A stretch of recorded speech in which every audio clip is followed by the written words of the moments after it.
بشکنی هیچکی نفهمه. تنهایی یعنی شبای سکوت و قلبی که زخمه.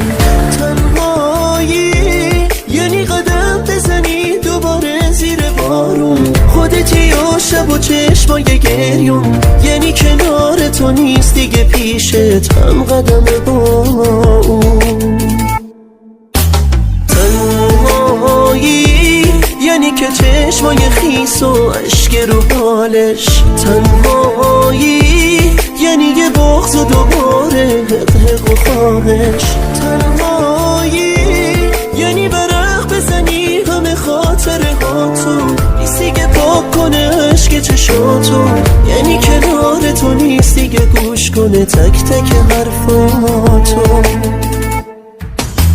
ای وای از دل سادم، ای کاش دل نمیدادم. آروم زد نم بارون، بازم یاد تو افتادم.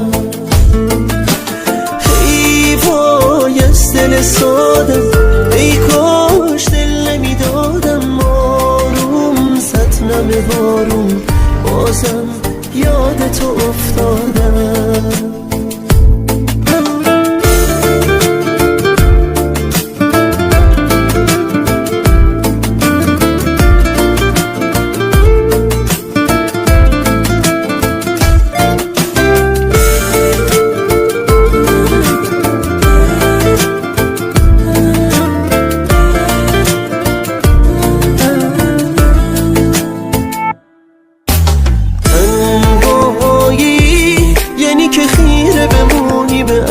رو دیوار.